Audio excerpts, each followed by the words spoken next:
Hello everyone, my name is Sarah Lavonne and welcome back to my YouTube channel.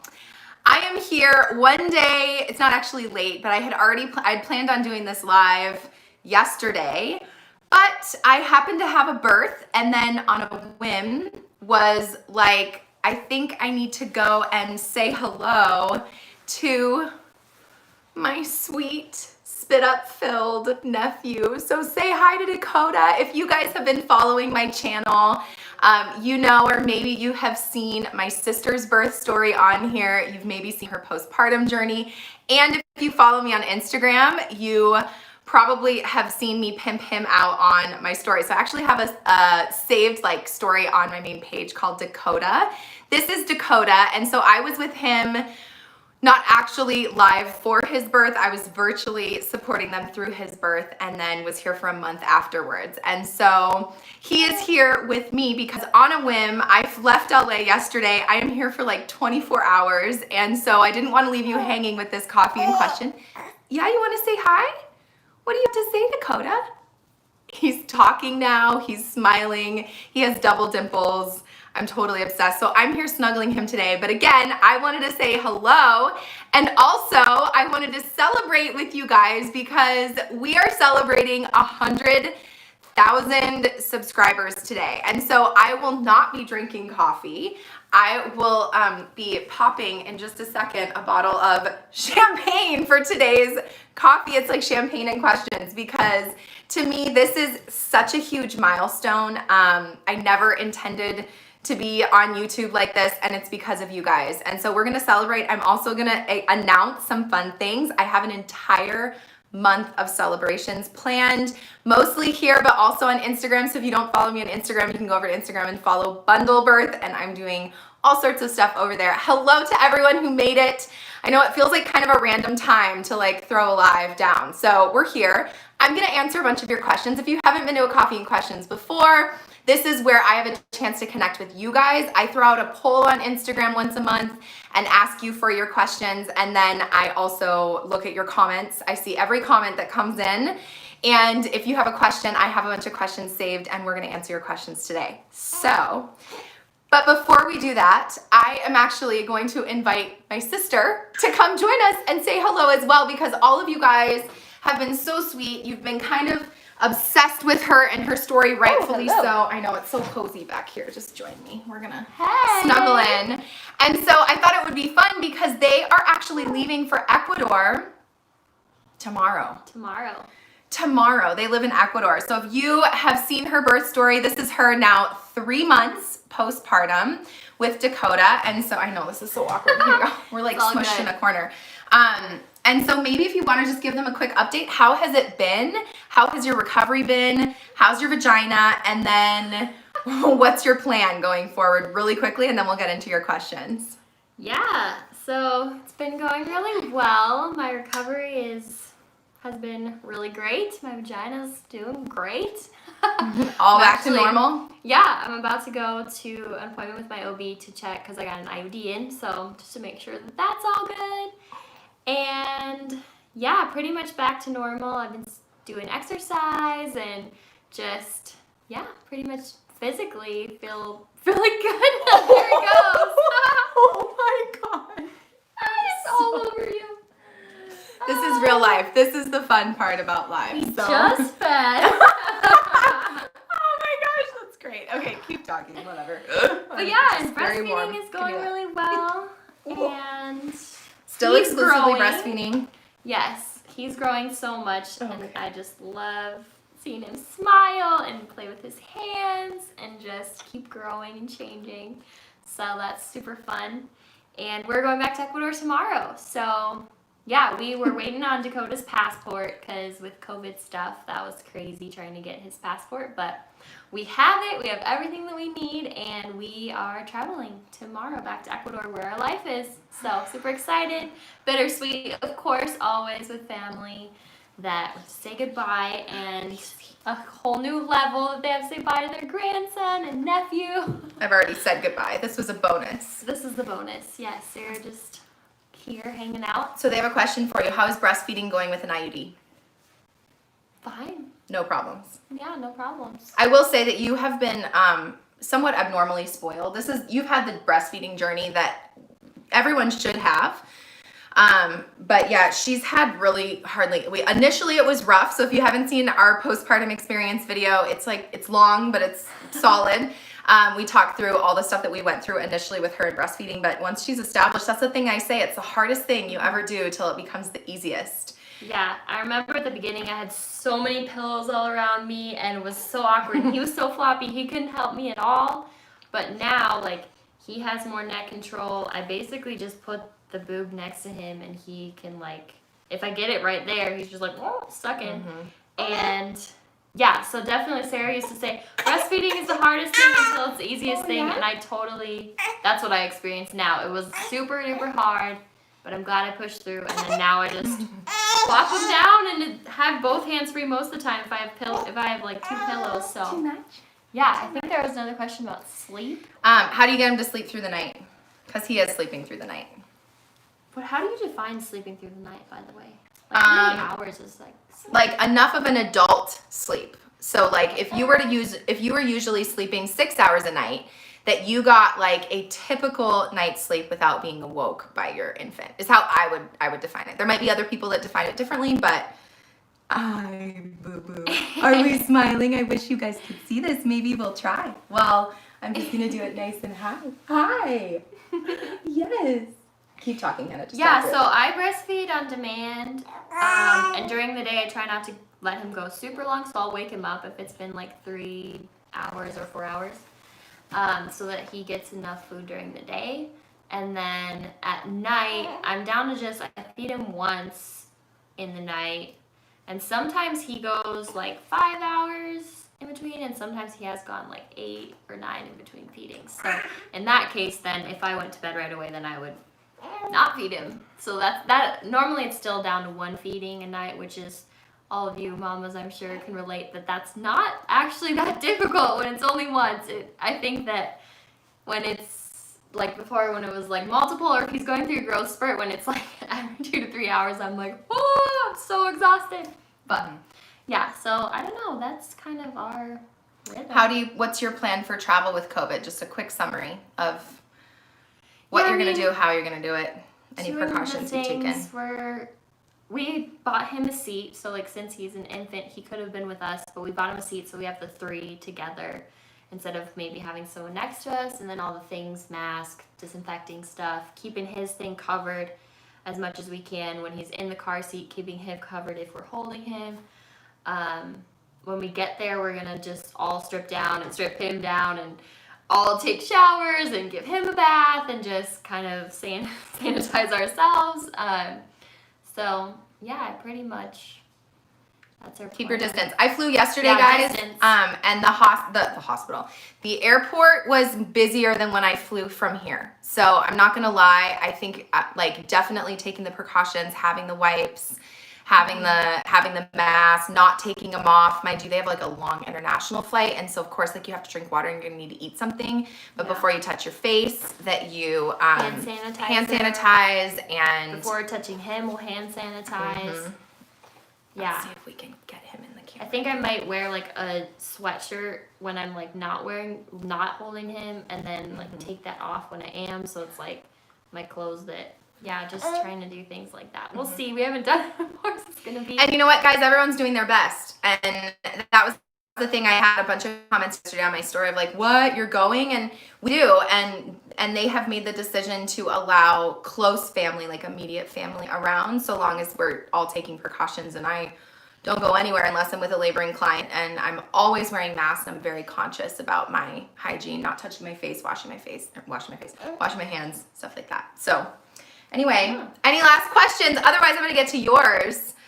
People are telling their experience. I will go back and for sure look at all your comments that I don't catch now. But also, if you have questions for this live coffee and questions, I may be able to see them, and I may answer some live as well. So yeah, well, good to see all of you guys. And thanks for all your support on comments too. I love looking at the comments, and we guys are like, thanks for sharing your story. I'm just really happy that something from my story. If you haven't checked that out, you can check it out, but could bless you guys. So yeah, just happy to say hi to all the Waterbirth community, and I'm sure we'll catch up later again down the road once Sarah visits again. I'm sure I'll we be are. all over Instagram So, especially. see you guys. Thanks, Hannah, for being here. She's gonna take the baby, but Dakota, say goodbye. No, you can't figure it out. Okay. So cute. All right, guys, thank you for your patience as we did that little dooley wop. I thought it'd be fun for you to catch up with her, especially if you've been following her. I'm gonna pop a bottle of champagne because we're celebrating 100,000 subscribers. So normally I drink coffee here, but I thought it would be fun to celebrate together. And I haven't eaten very much, so this may actually be. Oh, happy 100K to us. And really what I would say is that like this has been very much a journey with you guys for me, and I again would never have done it if it weren't for all that pop is so satisfying. That's right. If it weren't for all of your comments and you following up and telling me stories. I've had multiple emails this week, guys, where you've told me your birth stories and things that like I taught you and how I was a part of your birth, and that is insane to me. I say the goal is changing the world. And so I saw Israel is on here, and like, tell me where you're from. PS, I want to know where you're from, whether that's the United States, whether that's Canada. Australia is probably sleeping, my guess. But it's so fun for me to be able to connect with you guys all over the world. And so here is to 100,000 more babies being born healthily, more mamas and daddies that have positive birth memories. And so I am so grateful to all of you guys. And I know a lot of you are pregnant, so you're probably very jealous of this drink. So I'm having a sip for you. Okay, so I want to tell you how we're celebrating because this part is so fun for me. I've been planning this as I've been approaching 100,000, thinking like, wait a second, like we need to celebrate. And I'm all about celebrating other people, celebrating people's milestones, celebrating their goals. And so I want to do that, but in the way that actually gives back to you guys, because again, my gratitude, I want to turn into fruit for you. And so if you don't follow me on Instagram, make sure you go to Bundlebirth at Instagram, or Instagram and then find Bundlebirth, because, and it'll be linked down below once this is live or posted, because I will be probably more active on Instagram than I will be here. I have 2 videos coming for the month that are related to a giveaway. So stay tuned. If you haven't turned on your notifications, if you haven't subscribed, make sure you do so that you don't miss that. Also, there are stories here on YouTube, and I'm trying to get better about stories and updating you guys via stories on YouTube. I know not a lot of people do that, and I'm way better on Instagram than I am here. But stay tuned here, be paying attention, because there are things that will apply to all of you no matter where you are in the world. So I was trying to come up with creative options that it didn't matter what country you were from. Hi, Romania and Jamaica. Yes. And so so there's that. So at the end of September, first week of October, I have put together a large giveaway. And so that will be with some other brands. I'm so excited. There's still details are coming together. Thankfully, I still have another month to like whip it into shape. But I will be announcing that here. There will be a video here. And then the giveaway will take place on Instagram. And so the way to get a hold of that one is on Instagram. Now, some other fun things that are coming in the next month. There's the first giveaway is going to be #Bundlebirth onesies. So your little baby / future baby or next baby can wear a #Bundlebirth baby. These are exclusive. I have pictures of Dakota in them. So when I post that photo, stay tuned. That will be on Instagram for that giveaway. There are multiple lives with some amazing specialists in things that I know, because I pay attention to you, that you want to learn about. And so one week we're going to do 5 different lives with other experts to talk about all the things that you want to know about. So stay tuned about that. There's another giveaway, and then the fun part that I will announce on stories here and then also on Instagram is that I'm gonna have a Zoom party with you guys. And so this is one of the things that you asked for on Instagram. So if you have been to a live of mine, you know that it's just one way, but I wanna actually interact. I wanna see your faces. I want us to party. I'm gonna answer some questions. I'm gonna put together maybe a little mini class. I haven't totally decided. It kind of depends on what you guys want. So let me know either you want a class or you just wanna hang out, answer questions. But we will be able to see each other and interact like we're in the same room. And so that's gonna be free. It's gonna be one time only. It will cap out at a certain number of participants. And so stay tuned so that you don't miss the sign up for that. We can interact, we can see each other. It won't be posted anywhere. It's totally private. And I can get to know you, and we're gonna have a party from all over the world celebrating 100,000, okay? And then Lord knows anything else I come up with in the next month. So this month we are celebrating. Stay tuned here and on Instagram. It's gonna be so much fun. Thank you guys so much for being here. And then let's answer your questions because I've already been on here for like 15 minutes, which is crazy. Time is flying. So let me open up your question. So I'm gonna start with YouTube comments because I did go through and find a few. They're harder to find than when I do the poll on Instagram. Our Instagram comments, I'm probably gonna get through a few more. And I do see questions coming in. So if you have a question you're desperate for me to see, I will say, so copy your question and I'll say when I'm looking for it and then you can post it there. That's gonna be the best way for me to see it if you care. Otherwise I may see it and just answer it, but that's what I would say. Okay. So this comes from the last coffee and questions I did, which was all about me. How many of you guys saw it? Give me a like if you saw it. Sparks says, hey, me again. Can you also talk about SPD during pregnancy? How can I fix it? Will it go away? Will it make labor harder? I'm worried because right now walking or turning over is rough. Okay, SPD, symphysis, pubis, dysfunction, also known as pelvic girdle pain.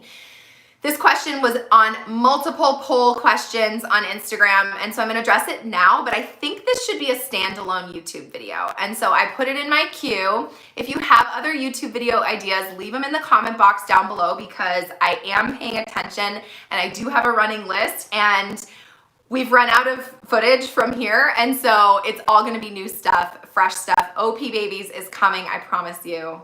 So stay tuned on that one too. So SPD, symphysis, pubis, dysfunction. I don't unfortunately have my pelvis. I could call out for it, but it's not here. I didn't bring it with me. I didn't even bring a bag with me. But in our pelvis, in your hips, in the front of your pelvis, which is bone, if you feel like where, I want anybody on here or watching to feel like at the top of your vagina crack, like the part that like splits your vagina in two when it stops, like a butt crack, but a vagina crack. At the top of that, you're gonna feel firmness. Like it feels like the wall, it feels firm. That is your symphysis pubis. And so in there's cartilage. Now in the back of you, where your tailbone is, that's the bottom of your butt crack to the top. And then like in this little triangle, I don't know, that's better. This area in the back is your sacrum. And so your sacrum moves out to birth the baby and it moves open to let the baby in. So in our pelvis, it's gonna let the baby in, lock and load the baby, let the baby out. You've seen my birth ball video, or not birth ball, it's how to engage your baby video. I'm on a birth ball. You're gonna learn a little bit about that. And so what happens pre-labor during pregnancy is you have this hormone called relaxin. And relaxin softens your cartilage. And your cartilage, when you're not pregnant, you don't really want to be soft. You don't want it to be super flexible. You want it to kind of firm and hold you together.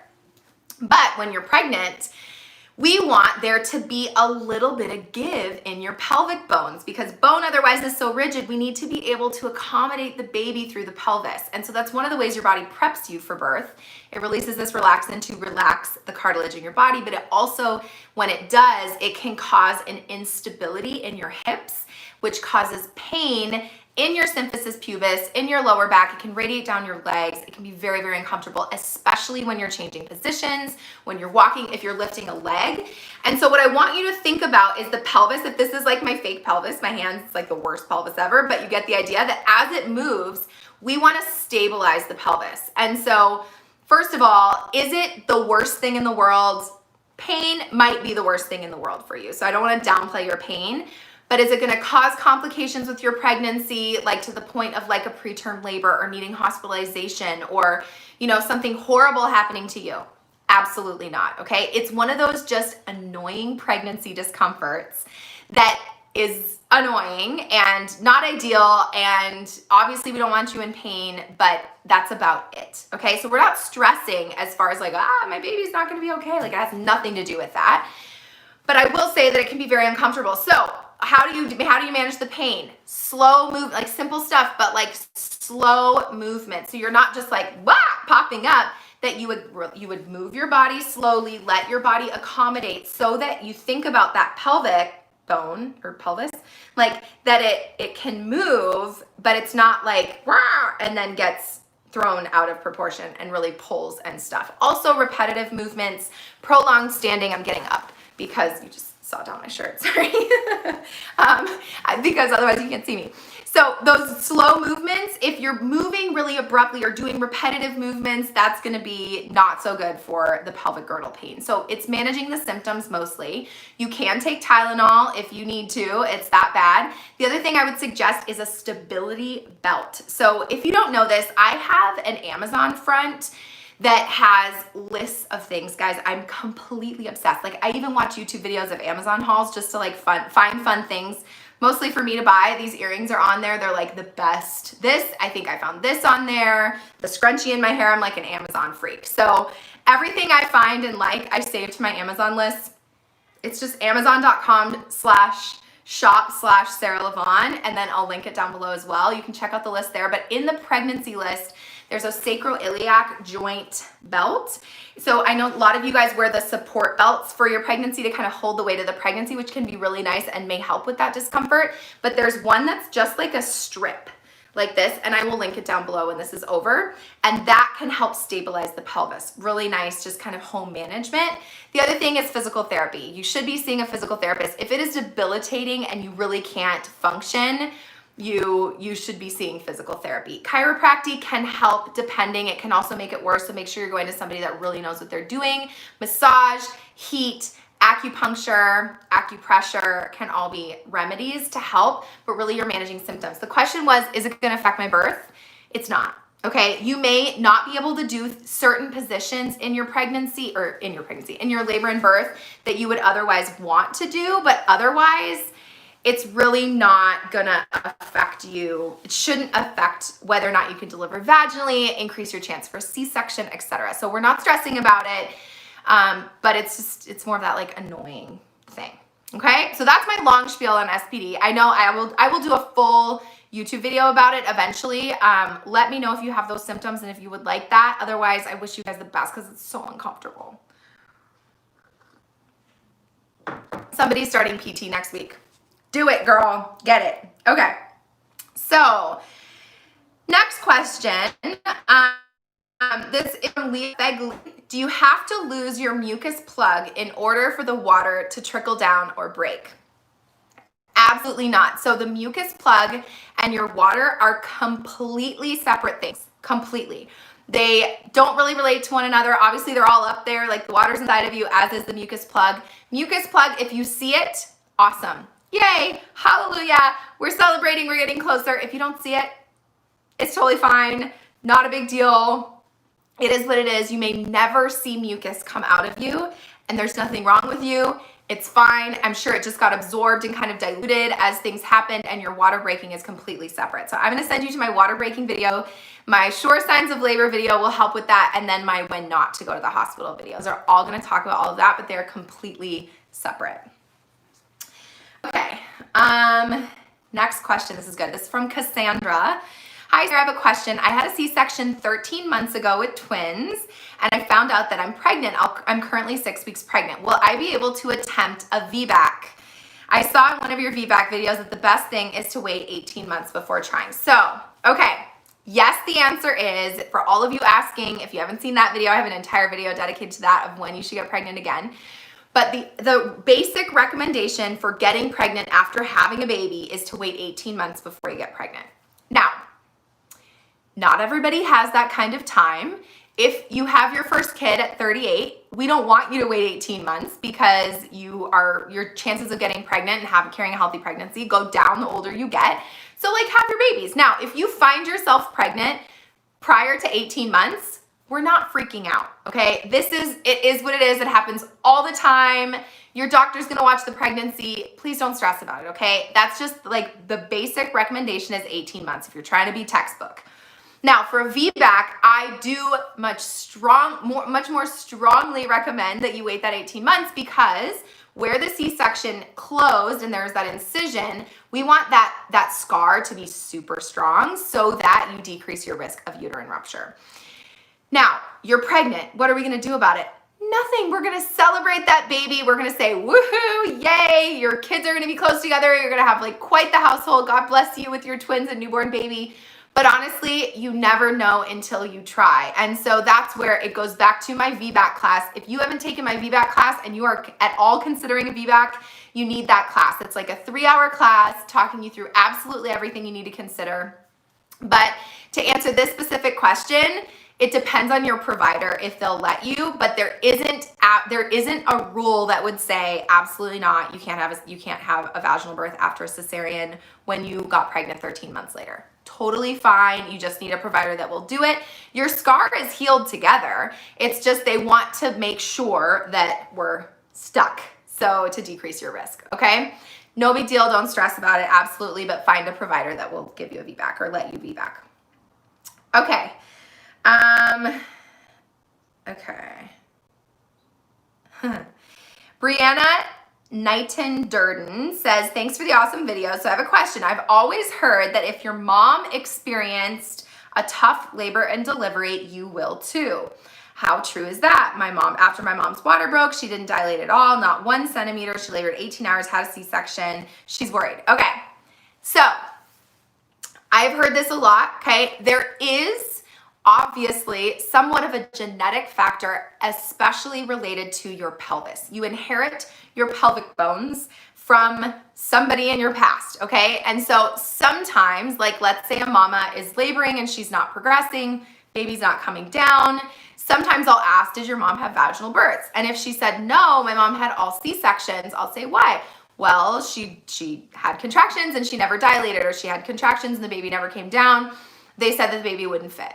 There's a very small piece of me that would be like, noted, but there is so much that goes into having a baby, the way the baby accommodates through the pelvis, the way that relaxin softens things out and makes that extra room, your position in labor, the baby's position in labor, the size of the baby, the gestational age. There's so many different factors that play into whether or not you can deliver vaginally or whether your labor goes fast or slow, that I would not stress if your mom had either a really fast labor or even a really slow labor.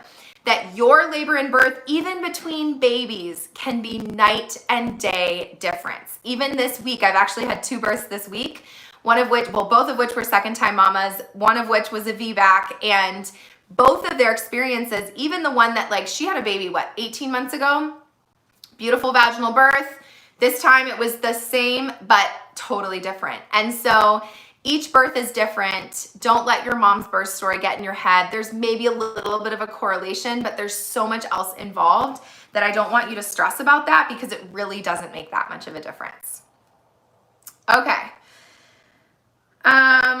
Okay, so this question was on Instagram and on YouTube related to babies and constipation. So I'm not going to read the whole comment, but it is normal for breastfed babies to not poop every day, all day, all right? Especially in the beginning when you're used to them pooping every time you change a diaper.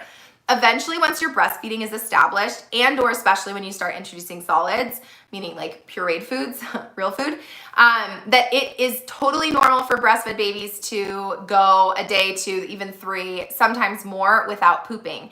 The key to knowing if your child is constipated is the consistency of the poop.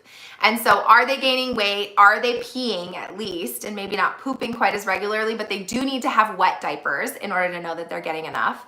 But if their poop is super hard, if it's in little pellets, If it's not soft and smooth, then yes, there might be some sort of constipation issue going on. But more so than the frequency of the poop, it's the consistency of the poop. So if you think about us, if we're constipated, we're like pushing and pushing, and when our poop comes out, it's like rock solid, right? That's what you're, not maybe not rock solid, but not like the smooth, soft breast milk poop or formula poop that you see. So if the consistency is different, then you might be looking at a constipation situation. But otherwise, you can always reach out to your pediatrician and ask them, but I wouldn't be stressed about it. Okay, this comes from my GBS video. So this is an older video, but still very relevant because all of you guys should be tested for GBS when you're pregnant and then potentially be treated. So GBS, Sydney Milagros says, is it safe to mix the GBS antibiotics with the epidural? Okay, so this is what I want to clarify, and partially why I love this question. Two things. So is it safe to mix them, meaning to have GBS, get treated with antibiotics, and get an epidural? 100%, because they actually go into completely different areas of the body. Any antibiotics, Pitocin, induction, other medications are going to go in your IV, meaning into your bloodstream. Whereas the epidural actually places itself, or your anesthesiologist, it doesn't place itself, definitely not. It's your anesthesiologist that places it, but the anesthesiologist is going to place a tube like an IV, but in the epidural space in your back. And so it actually doesn't go into your bloodstream at all. It just literally where the nerve stimulation happens, so contraction happens, that sends a signal up your spinal cord to your brain to say, ooh, ouch, this hurts. And so what happens is in the level of your back, that signal, it's like electricity, like you know how like, I don't know, like in the movies or whatever, they're like, there's electricity between their fingers. If you imagine that like eventually when you pull the electricity apart, there isn't that connection of electricity until you get closer, and then they're like, I don't know if you can picture what I'm thinking. I hope you're with me, tracking. If you're not, I'm sorry if I've lost you. But imagine like if I had electricity between my fingers, eventually I'd get far enough away and it would break the electricity to pass between my fingers. That's your epidural. So it literally just blocks that electricity signal, meaning the pain signal to the brain. Totally separate, totally safe to take your antibiotics. Okay, so this actually comes from a comment on my Coping with Labor class preview. And Nikki P says, this class looks amazing. Can I sign up for it individually, or does it come as a part of the birth and baby bundle? So you guys, if you haven't taken a childbirth class, just know I have a ton of classes on my website. If you've been here and watched all of my YouTube videos, the classes actually are the foundation and YouTube supplements the classes. So they're, of course, like it's me teaching. So I have my little isms. I have my ways of explaining things that are very much like Sarah's way, that you're gonna hear all of that. My personality is the same. But here, what you're getting is like all this spotty information that you're trying to put together and be like, what about this? And there's tons missing. So that's where a childbirth class comes in, especially if you intend to go without an epidural. You need a Coping with Labor class, whether it be mine or somebody else's. And then the birth and baby bundle adds infant safety and CPR, which I threw up and online during coronavirus because especially now there isn't in-person classes. So yes, it's a part of the birth and baby bundle. Yes, it's a part of the all class bundle. I have all sorts of bundles over there to make it even more affordable for you guys. So head on over to my website and take a class. All right, we're gonna go to Instagram because you guys had so many questions on Instagram per usual, which I love and appreciate so much. I tried to choose questions this month that were more like short and sweet rather than like me talking for like 5,000 years about one thing, which is less the point of Coffee and Questions, but I get on my tangents and then I can't stop. So let me wet my mouth here as I get going.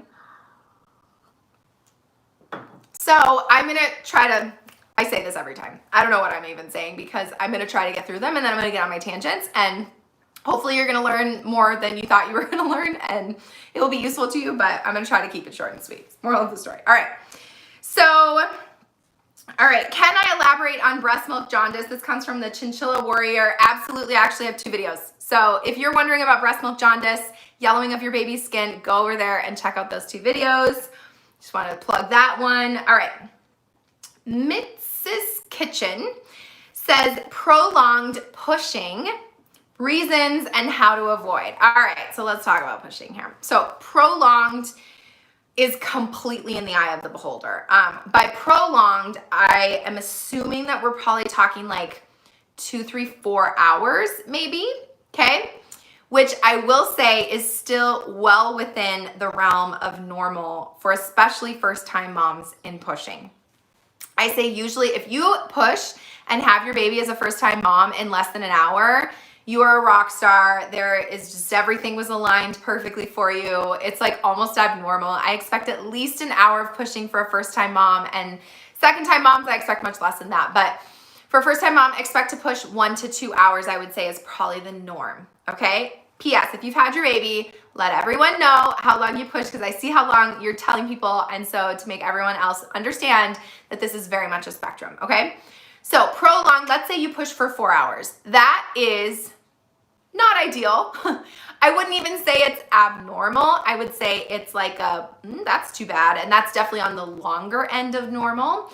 But especially if you're making progress and you have a vaginal delivery, in theory, you should push as long as you need to. So there's probably multiple things going on. It could be size of the baby. It probably is position of the baby. And by position of the baby, we're talking about, yes, baby head down, but baby actually is rotating and twisting and turning its way through the pelvis and that hole that's in the pelvic bones. And so there are ways that are more ideal than others that make your labor easier. But if your baby is kind of like that perfectly aligned, meaning occiput anterior, back of the head towards the front of you, meaning when baby comes out, they're looking at the ground because the back of their head's up top. That does make pushing a little bit easier, makes your labor maybe a little bit faster. Now, if baby's sunny side up, which that video is at the top of my queue, by the way. I see some of you asking about it. It is coming for sure. I just want to do it justice. And well, that was exciting. I think I just broke something. We'll tell my mom later. I have you propped up on boxes, guys, because again, normally I have all my equipment and stuff, and we don't have any of that here. So bear with me as I'm back to like my very first YouTube days, by the way, which was my cell phone propped up on a bunch of books. So you can start a YouTube channel even with that. So prolonged pushing. So 4 hours is fine. It was probably the position of the baby. The other thing the baby has to do is tuck their chin. Look at the shape of my head this way versus this way, as far as surface area of how wide this baby has to navigate through the pelvis, and so we need it tucked. If the baby's not tucked like that, it can make it harder. The other thing is how numb you were, maybe with an epidural. Sometimes your epidurals, it's hard to like engage with the sensation of pushing, and so sometimes you need to back off on the epidural. There's lots of ways around this. I see it all the time. Having an epidural does not prevent you from having a vaginal birth. You still can push your baby out. You've been pooping your whole life, so you've been practicing every day. Hopefully every day. You may not poop every day, and if you don't, then every other day or whatever, however you poop. And so it's okay if it pushes a long time. As far as how to avoid it would be moving a lot in labor, changing positions, helping ideally set that baby up to be in that right position, waiting until your baby is low enough to feel some sensation until you push, although you can still push even when you're just 10 centimeters, whenever. And that's it. I mean, there may be some things that I think about if I were to put together like a pushing video, which I could also do if you want it. But otherwise, honestly, I'm not concerned. So I would almost just affirm you that you did an amazing job, especially if you pushed for a really long time and still had a vaginal birth. I know it's not ideal, but you did it. And the baby's head has to like be smushed with the bones over each other to try to fit through the vaginal canal anyway. And so it's a lot of work and it can take some time. And so that's okay. It's good actually for them and their stress response for it to take a second. All right. Speaking of pushing, could you explain the urge to push too early at 7 to 8 centimeters dilated and what to do? So I'm actually going to send you to my vaginal exam video, because if you haven't seen that one, I talk about how, and I show you the baby's head in like a cup. And so in that, you can see how the baby can feel and actually be pretty low in the vagina, but there still be cervix there. So that explains the why. But the how to avoid, if you're feeling like you need to push too early, I'm gonna say use gravity and get on all fours and stick your booty in the air, okay? All fours positioning is like money for labor. If you're ever having an issue in your labor and there's a position problem, you're not progressing, get on all fours and have some movement. Do some big hip circles. You can kind of like rotate your hips, Have your partner get on your butt and do a rebozo booty shake, which I teach you in my Coping with Labor class. That can help get the baby dislodged and in the right position. This actually worked for me. This last week, this woman, I swear to you, was not gonna have vaginal birth. I actually didn't think she was gonna do it with her VBAC. And we'd work together weekly. They were VIPs of mine, which is my like top tier package. And so we'd spent so much time together, and I knew how important it was to them to get their VBAC. And sure enough, like we pushed in every position. Like, I mean, and this nurse that she had was so understanding of my like crazy suggestions. She literally like let her hang off the bed safely in a Walters position to try to get this baby.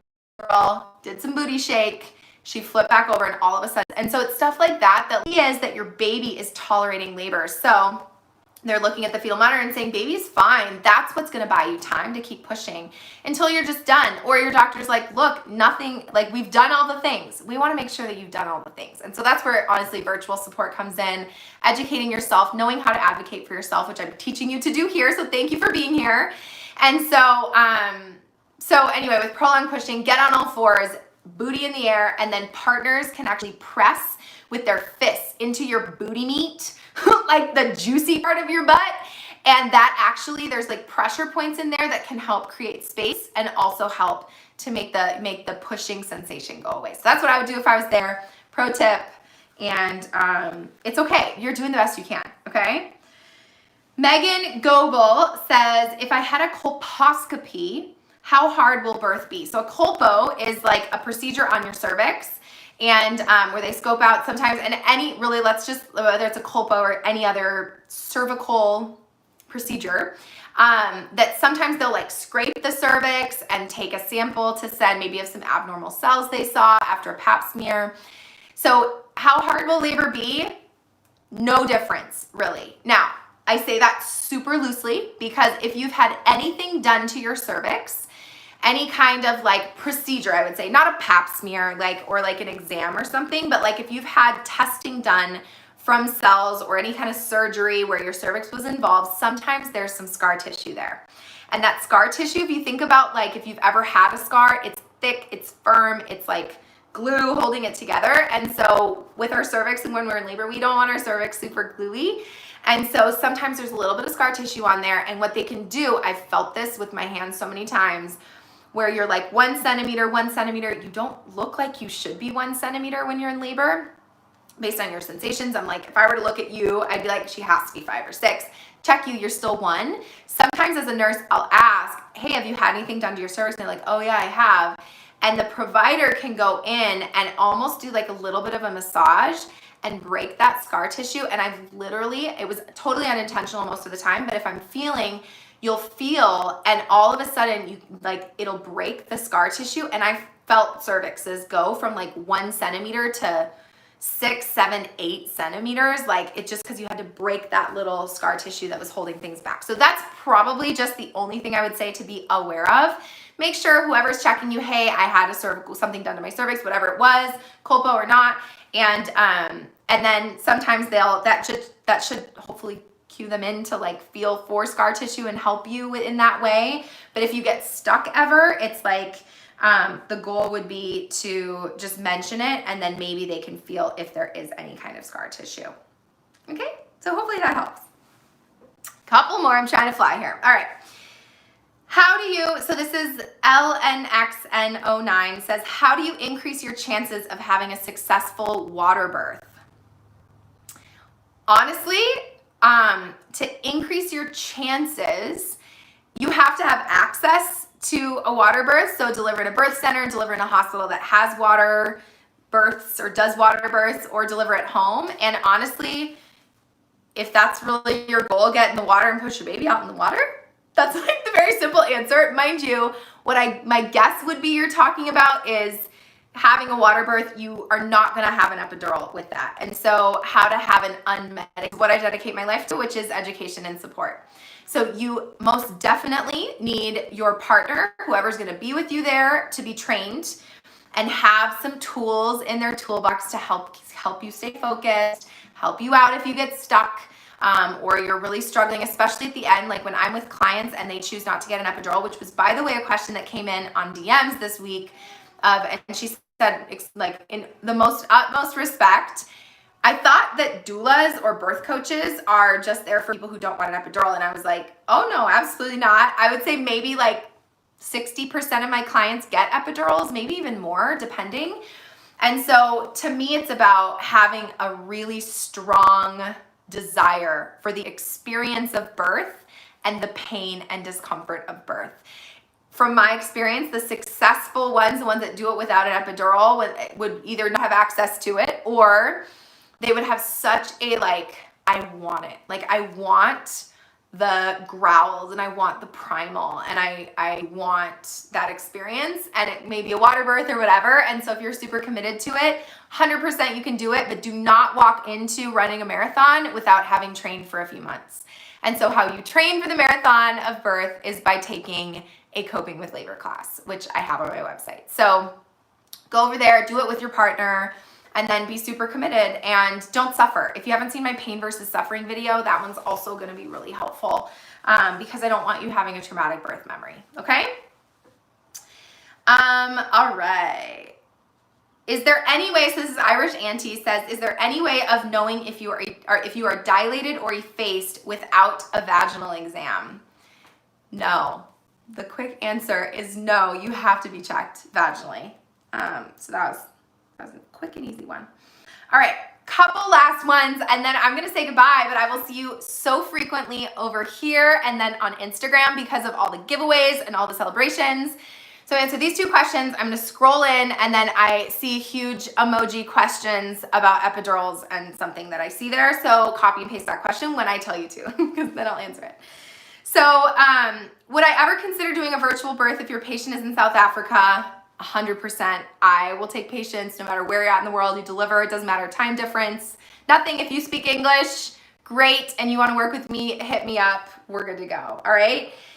Last but not least on here is Mrs. Naden says, hemorrhoids during pregnancy, will it get worse during labor? So hemorrhoids is also actually on my queue of potential standalone YouTube videos, but I know hemorrhoids during pregnancy and even after birth are super common. So if you have a hemorrhoid, there's no shame in that game. There's probably a lady down in Target with you that also has one as well. All right, so super normal. If you have them towards the end of your pregnancy, I usually help people to remember that they're probably not gonna get better until you have a baby. Because it is likely that from pushing, if you don't have a hemorrhoid, people can, I was gonna say pop a hemorrhoid, don't pop your hemorrhoid. I've actually never seen a hemorrhoid pop in labor, even though it might feel like it, that they like appear during pushing because of all the pressure into your pelvis and on the rectum, that sometimes they happen. So if you have one, some quick remedies would be Tux pads or witch hazel pads. Some of them can be pre-medicated with some lidocaine to help numb the area. Numbing sprays, obviously like your cortisone creams regularly, not straining, eating tons of fibery foods, lots of water, staying hydrated so you're not having to push out like a constipated poop. And then squatty potty. So I also have that on my pregnancy survival list. I got a squatty potty for Christmas last year and it was like my favorite Christmas gift. Now it's like hard for me to poop without a squatty potty because it just realigns your rectum so that it makes pooping so much easier so you're not straining so much. So get yourself a squatty potty. I'll link it down below. And then if it's really truly that bad, your doctor potentially can prescribe a prescription grade hemorrhoid cream that can be very effective as well. It's mostly managing symptoms. It's making sure that it's not too, it doesn't get so bad that like you can't function. You can throw some ice in your butt crack on your butt. That can help shrink them down, and then not prolonged sitting, changing positions, and then making sure your poop is nice and soft so you're not having to strain anymore would be my recommendations for hemorrhoid and hemorrhoids. Okay, so questions from YouTube. I will take 10 more minutes. I'm gonna let this be an hour to answer your questions, and I see the big question ones. Okay, Katie Lou Weeman, thank you for being here and waiting until the very end. Bless you guys. Question, do epidurals prevent pain from tearing as well as contractions? This is a good question. Everyone always talks about epidurals relieving contraction pain, but I'm mostly scared of feeling tearing. 100% epidurals prevent you from feeling tearing pain. Pressure with an epidural is totally normal to feel. So like if you're gonna poop your pants, You're like, oh my gosh, I'm gonna poop. And it like kind of hurts, but it's more like an overwhelming pressure sensation. That's more what you feel with an epidural. And some people feel that, and some people feel nothing, and some people complain of pain, and that would mean their epidural isn't working very well. So if you have an epidural, it works great. You should not feel the pain of tearing. Okay? So that is the answer to that question. All right. Oh Lord, this thing is so unstable that I have my phone on. All right. Will contractions be more painful than, I'm just going to hold my phone, guys. This is way easier. So excuse the angle, but I don't care. Will contractions be more painful than normal during labor number 2 if the first delivery was a C-section due to the scar? Okay, so if you have a scar, are your contractions going to be more painful than if you didn't have a scar? The answer to that is absolutely not. Nope, the scar doesn't make any difference as far as pain goes for contractions. It's exactly the same. If you actually have pain on your scar during labor, that would be something to note to your nurses, because it could mean that there's some breakage happening or some discomfort or that uterine rupture that we talk about, okay? All right, no 2020, my SI joints, sacrum, etc. are super loose due to a hypermobile genetic disorder. Interesting. I can't really put pressure on these joints at all. So what would you recommend all fours squatting bar for pushing? So for you, and let's just talk about like pushing positions / positions in labor. Can you hear the poor baby? Honestly, I would recommend that you do what feels right. So if you have an epidural, especially, this is where any of you guys that maybe had a hip injury or maybe have a back problem or maybe have like some sort of pre-existing condition, you want to make sure your nurses are aware, make sure your doctor's aware so that they can help you guard yourself, because with an epidural, you wouldn't be triggered to know that maybe something is wrong based on discomfort. So, and what does that mean? That means that like if I squat down and I'm like, oh, that hurts so bad, don't do it. That your pain is an alert that like, no, not in labor, but with any kind of like pre-existing injury. And so I would try it out, see how it feels. If you can squat now, my guess would be that you can probably squat in labor. And yes, a supported squat would be my recommendation, that no, like you having to hold most of your own weight, that like tuck in pillows, bring a ball, use the bar, and all the other kind of device. A birthing stool might be really helpful for you as another recommendation. All right. All right, Angela Williamson, I saw you come in a couple of times too. Can we talk about precipitate delivery or precipitous delivery, as I have had it with both my first and my second. I'm pregnant with my third, and I'm terrified it's going to happen again. Honestly, what I'm going to tell you is, if you've had a precipitous birth, which means you've delivered like from first contraction till delivery in less than 3 hours, I would anticipate it again for your third. I feel like that's just better safe than sorry. Now, there's anticipating it and then there's stressing about it. So that's what I would recommend between the two. And what I hear a lot is, and I've had a few clients actually that have had precipitous births at some point and then they hire me. And what I find is a lot of times that at any sensation, oh, it's labor, we must go, that they end up in the hospital way too early because they're so stressed about it. But that at the first sign of labor, knowing that you know what labor feels like, or your water breaking, that you go. I would anticipate another precipitous birth. I hate to be the bearer of, maybe that's bad, maybe that's good news. There's a lot of women that would be very jealous of you for a 3-hour labor when they had like a 60-hour labor, but I know it can be scary, but to just move your way towards the hospital sooner than later. It's probably not very helpful. All right. How do I deliver my baby safely if I don't make it to the hospital in time? She's 29 weeks, first time mom. So let me just reassure you guys, this is everyone's fear, that they're going to deliver their own kid, that you're going to end up on the news, or like what you see in the movies that like, oh, first sign of contraction, let's run to the hospital and let's like break all the laws trying to get there. It would be so incredibly rare for you to have to deliver your own child for a first-time mom. Now, if it's your second, third, fourth baby, you're gonna wanna be aware. I literally, yesterday delivered and the day before labored at home with a second-time mom, and her baby's like young. And so Even laboring with her at home, and I actually checked her because I had her a doctor's order to do so. And she was 5 to 6 centimeters when I checked her, and like a very soft cervix. And so I was like, all right, let's go. Like, better safe than sorry, right? That you don't want to wait until you're feeling pushy. If your water breaks for a second, third, fourth time mom, go. But otherwise, for a first time mom, please don't stress about this. Take a childbirth class, take a coping with labor class. I would say 90% of the time, I am more stalling people for like hours longer than they anticipate. Like hours, guys, like 12 hours longer than they would actually go to the hospital, and they still show up like 4, 5, 6 centimeters, right? And not delivering their baby. So just let that one go. You don't need to know how to deliver your baby. Worst case scenario is if the baby's coming out, call 911, bring it up on your skin, dry it off, keep it warm, and wait for the ambulance to get there, okay?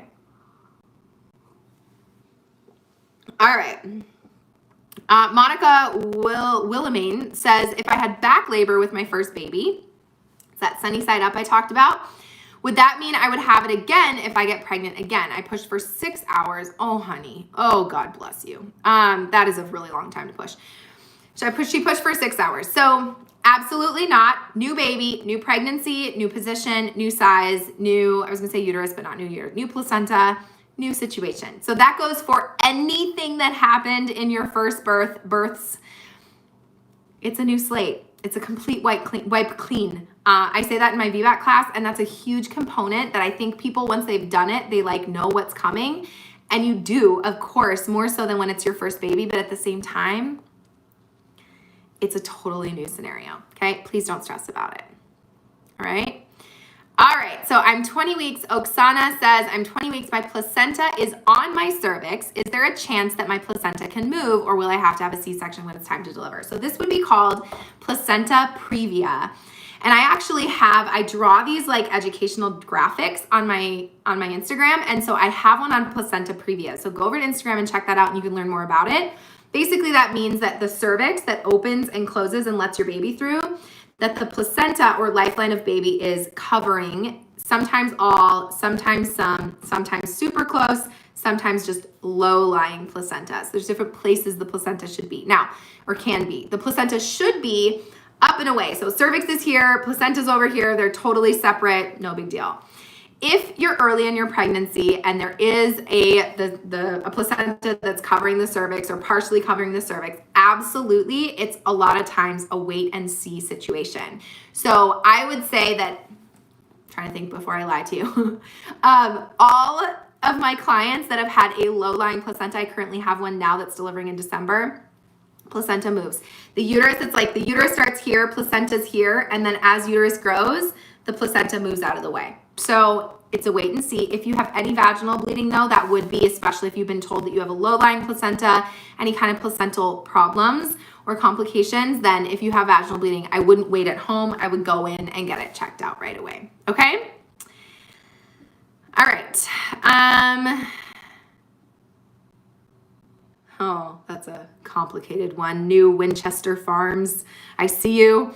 I would love to hear about premature delivery. I delivered at 28 weeks. I still got to do a natural birth. Tips on slowing labor down. So this one's super complicated, and for the sake of time, this could be a whole video as well. It actually is in my complications of pregnancy video queue. I would say tips on slowing labor down. When labor happens, there's very little, if not anything you can do to slow it down. I am sure that for a 28-weeker, they tried to slow it down. There are medications that we can give. There's medications we can give that are called tocolytics, and they make the uterus less contractile to help space them out. But truly, if you are in labor and preterm labor or labor, it doesn't matter, that there's nothing too much. Like sometimes it's just like, all right, this baby's coming and now we have to deal with it, okay? Now, if you've had a premature baby before, you're going to be followed by your OB, and you're going to be watching for signs of preterm labor. If you've had a preterm baby before, you are at higher risk for having it again, which I'm sure you've been told. So it's just something to be on your radar. I think that people don't even consider, like, they're like, my due date, oh, I'm going to like, that's what I'm going to deliver-ish. Whereas like a 28 weeks, that's going to be more shocking and more of like a huge surprise and definitely not ideal. So That's what I got on that as far as like a quick answer goes. First time mom, 39 and 4, Lauren Savage. I've seen you come in a million times too. Waiting for labor. What will those first contractions feel like? Okay, I'm going to end with this one because this one's solid. All right. So the first contractions, you won't know were the first contractions until you've had much more stronger contractions and you've actually verified that you're in labor. So this is what this means. And actually, my sister was like very upset with me when she was having some contractions and like, and then after like a few hours of that, she's like, okay, so when would we go to the hospital? And I was like, hospital? Like, what? We're not going to the hospital. We don't even know if you're in labor. She's like, what do you mean we don't know if I'm in labor? I'm having regular contractions. I was like, so, we don't know that they're real contractions until they've turned into everything I talk about in my when to go to the hospital video and my sure signs of labor video. So definitely videos to check out. So what would normally happen though would be exactly what I saw you say, Lauren, which would be like period cramps. You might have some lower back pain. You might feel just kind of dull and achy, more pressure that comes and goes, tightening that comes and goes, but you notice is a little more tingy, is that a word? Twingy, like where your uterus is getting firm. And you have some discomfort, but that also could happen like for days prior to your labor actually progressing into more of an active labor situation, which you learned all about in my childbirth class. And so, period cramps that progress to more like full uterine cramps that get more all-consuming, lower back pain, hip pain. Eventually, it's going to move more into your vagina later in the game, but anything goes. And if you're having some discomforts, the biggest tip I have for you is to completely get yourself into denial and ignore until it becomes to a place where there's like, if you were walking down the street, people would be like, what's wrong with her? I'm concerned, because it's more like a, and I say all-consuming, but it really truly is all-consuming. Okay? Okay, guys, I love you. Thank you to all of you guys that have been here through all of it. I know there are other questions that have come in. I am going to go for now. This is going to be the end, but just so you know, I do this every month. It's not always live. So if you have other questions, you can comment in the actual posted video and I will review them for the next Coffee and Questions. If you want more from me, you can always go over to bundlebirth.com. There's lots of other stuff over there, PDF guides. Thank you guys for the congratulations. You're the best. Honestly, you're the reason why I'm here. So be blessed this month. Stay tuned on Instagram and here on stories and on YouTube videos for future fun things. Giveaways are coming, fun other events. Sign up to get on a Zoom call with me for free, which is coming. Hi, Nigeria. Oh my gosh, I love that so much. So stay tuned. And I love you guys. I appreciate you all. Thank you for being here. And until next time, don't forget to flex and flow, and I will see you very soon. Bye.